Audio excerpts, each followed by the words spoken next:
Here we go.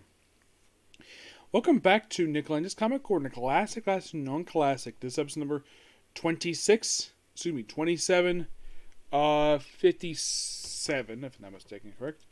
It is 2763 and Doubleshot 2657. Excuse me for that.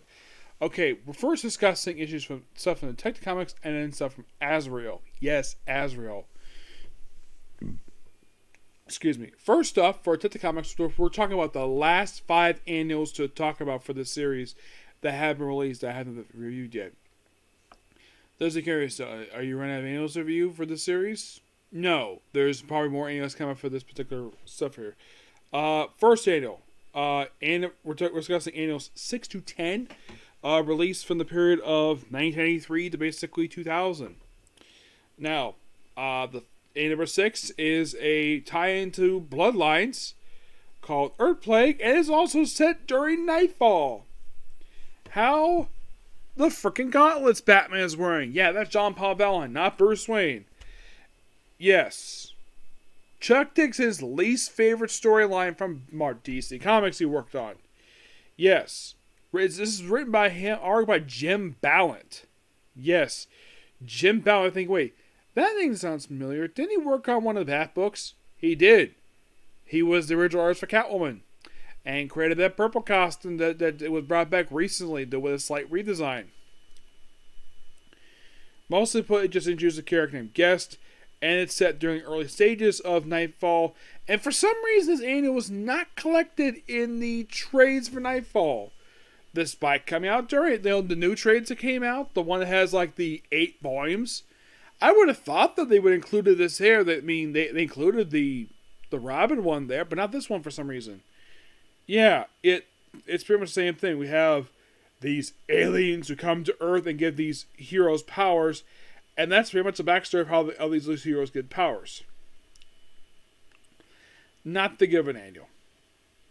Alright, next up we have is basically A number 7, which this one is, this is Letterwing. Sorry about that.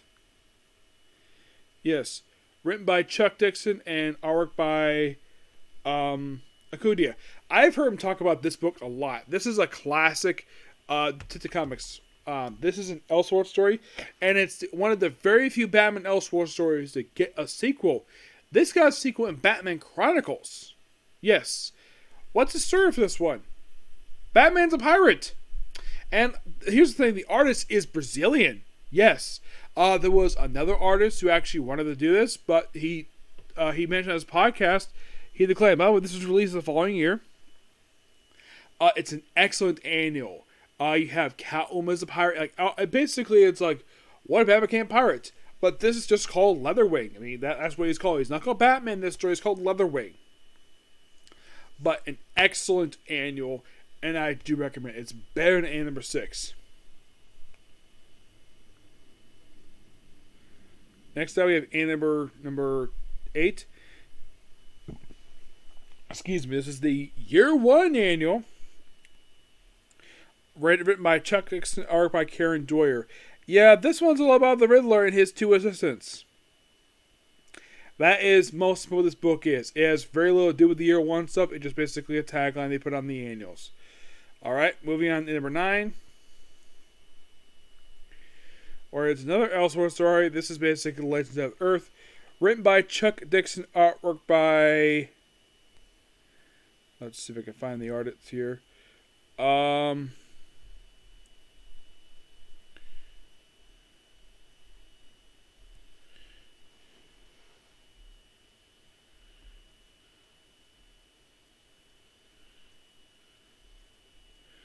It says in here, Henry.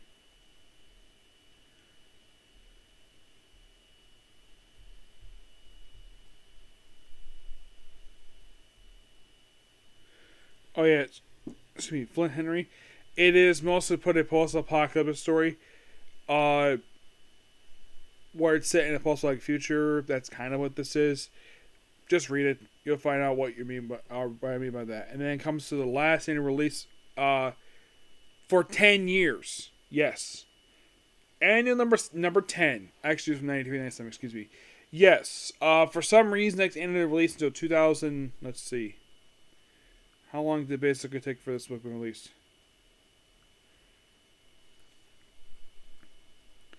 And number 11 was not released until 2009, so it took 12 years to release another annual. Oh, and I guess it's part of the Pulp Hero stuff. This actually is drawn by Sal Buscema and Klaus Johnson. The tagline is "My Greatest Adventure," the old sci-fi series from the 60s that debuted the Doom Patrol. You probably be asking, Nick, because the fact this title of this book is called "My Greatest Adventure," does Doom Patrol pop in the book? Nope. It is mostly put kind of like Batman deal with some military people in this annual. But I love the artwork here, especially with Louis Fox deal with some people overseas. It's an excellent annual. And sadly put, this was the last annual that Chuck Dixon ever written for the series. Yep, kind of like in the case of annual number 6 for Robin, this was the last annual he wrote. Really fun annual. Of the 5 annuals discussed here, and number 6, I give that an 8, 7, 10. I give 8. I give that a 9. And number 9, I give that an 8.5. This one I give this one a 9.5 as well. And I think this was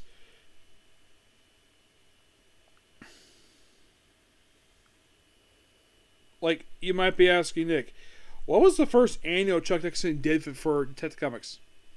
6. Yeah, he only did 5 annuals of the series. He did not do the first annuals.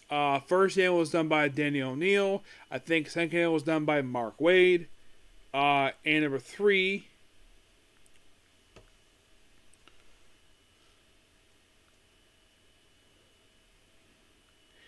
And number 3 is number Archie Goodwin and Dan Jorgens. And number 4. 5 is done by Alan Grant.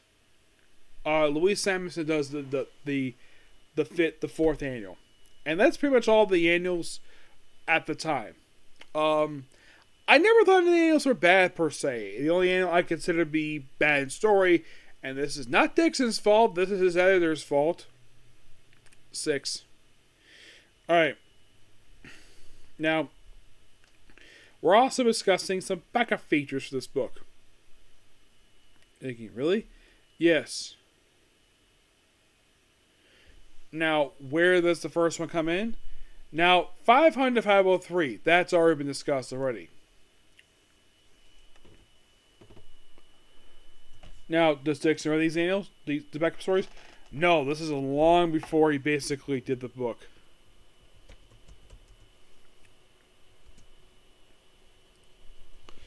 I think like 504 was the first one.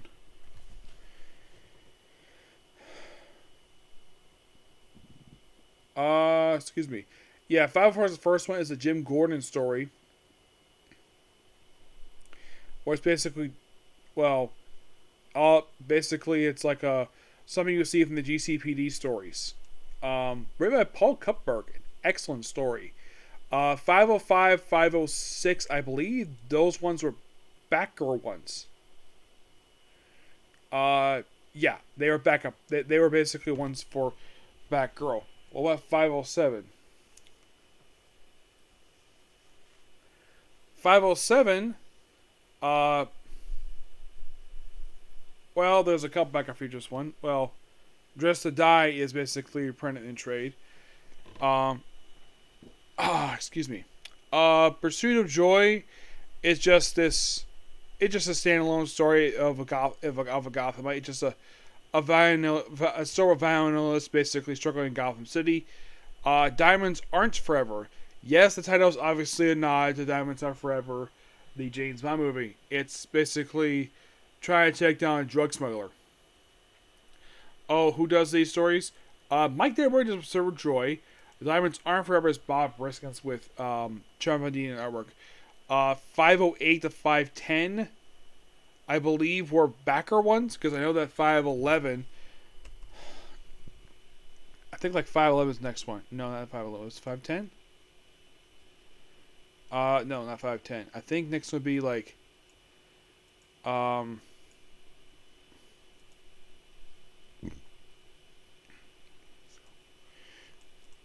I think next basically go to like, I think it's like 520. Mm-hmm. Which, yeah, you're not discussing very much. True, I'm not. I know that 519, that was the last official Batgirl backup feature ever released for Detective. And then, of course, you have this brief one, which is basically Catwoman. Bob Rishkins does the writing here. Now, is this one collected in trade? This backup story? No, it is not. I don't know why. It's basically it's Catwoman in Metropolis. Yeah, go on to Metropolis for an issue. Like, that's interesting. And no, she is not run the Superman. Now, 521, meanwhile, though, that starts off the Green Arrow backup feature. So, yeah, those backup features for you. There's technically one more I wanted to briefly discuss here. And that's from Batman 341. Yes. Basically, this one has 2 out of 3 stories collected. Mm-hmm. The middle story is not collected. It is called Murder. I think it's, let's see. Yeah, it's called Murder Without. Not done by Jerry Conway. This is by Robin Snyder. This is basically Batman investigated the murder of a wealthy woman. Yeah, and in fact, she was killed by her husband. And that's pretty much those issues in a nutshell. Next up, we have some Azreal. Yes, Azreal. Starting with issue number 8, because I've discussed the first 7 issues already. And his only trade ever released, his own solo trade. Yes. Azreal had one solo trade released, and that was Azreal, yeah, it had collected the first 7 issues. And apparently there was plans to do a volume 2, but it got canceled for some reason. Don't know why, it just did. Mostly put, it is basically Denny O'Neil doing the writing, Barry Kitts and Scott E on the artwork. I have met the inker who did this book. Yeah, James Pushy, who did the artwork for the first 7 issues of this book. Excuse me. Basically, it just... Issue 8 is continuing the story from issue 7, where he takes on Gray Abbott, who pops up again for 2 more issues. Mostly put in the case of Azrael throughout these issues, from issues 8 to 14. It is... Well, 8 is a standalone issue, but a lot of these issues are basically 2-parters. And then in issue 9, he teams up with Ra's al Ghul for the first time. Basically, we're dealing with the Orsay Dumas. We're dealing with them. Issue 10 is a tie-in to Underworld Unleashed, where it's basically versus another Azrael.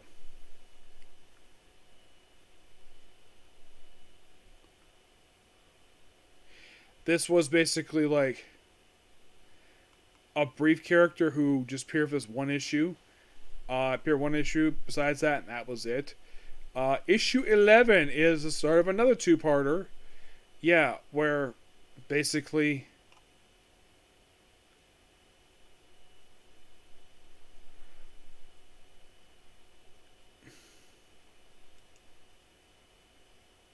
It is mostly put just in this 2-parter, Azrael saving Dr. Sandra Kosva, who actually healed up, who actually helped rehab Bruce's back. It's mostly put him saving her in this 2-parter. Issue 13 and 14 is a 2-part teams with Nightwing to take on a guy called Beast, who was from the original sort of Azrael miniseries. And he's here for this book here. He basically is in these 2 issues here, and then pops up. But I'm also discussing in number 1. I'll discuss it later. But after issue 16, that's probably in issue 58. And after 14, with this 2-parter, we skip straight to issue 17. Why am I skipping issue 15 and 16? Cataclysm. Yep. Pretty much in the way. 17 is a follow-up to basically before Cataclysm. That's mostly exactly what it is. 18 is basically a lot of it's like we back to one shot stories now. We don't have an next two-part game for a bit. It's mostly put him versus one shot characters. But still a pretty interesting written book. Tom Greenberg does the arc issue 20. In 21 basically begins a three-parter. First three-part of the whole series is called Reconciliation. It's basically the whole thing with Dr. Orchid. Well, Dr. Orchid. He's basically as well as an island for 3 issues and deal with this guy, Brother Raoul, who is basically like a recurring character in this book. After this three-parter, he does pop up again in the next 3 issues, where basically in the way for issues 24 to 26 is a three-parter that deals with the end of the Order of the Saint Dumas. This is basically their collapse. Basically, Azrael goes after them and basically eliminates the spirit, the Saint Dumas, limits him, but basically by the end of this three-parter. Yeah, he goes to war with Saint Dumas, and they're pretty much in a way shut down by the end of this three-parter. There's some references later on, but yeah, they're basically gone by the end of the three-parter. And then for the next 2 issues, he takes on the freaking Joker. Yes, well, also guest appearance by Ventriloquist, Two-Face, Riddler, Mr. Freeze, Victor Zsasz.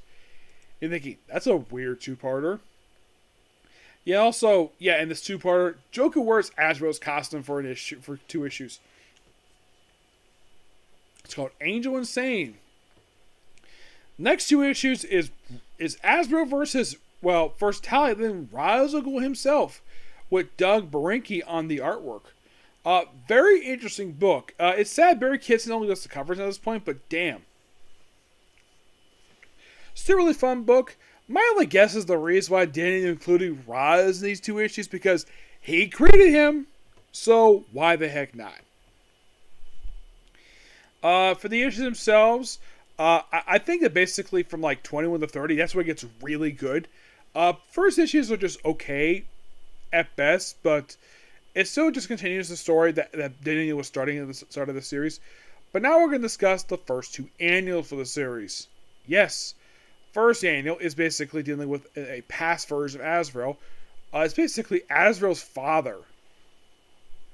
Yes, basically it's a story about him. That's most of exactly what the book is. It's adventure featuring his father.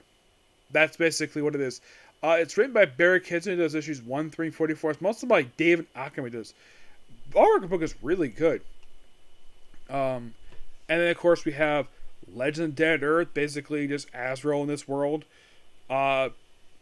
Basically, it's him when he kills Joker in this world. And the version of Saint Dumas is here, too. And he only exists for this 1 issue. And there will be one more annual release for Azrael in 1987. We'll discuss that later on. Yeah. But after annual 3, that's it for Azrael. There's no more annuals after that. Why? No idea why. It is kind of weird. But as for the issues as a whole, I give 21 to 30 a 9 out of 10 because those issues are really good. 8 through 14, I give that basically a 8.5. Yep. But yeah, that's particularly a particular view. Please be sure to like, comment, subscribe, turn notifications, and do hit the dislike button. Next up, the last 2 episodes, Reborn for the Machine. Okay, next video. Bye.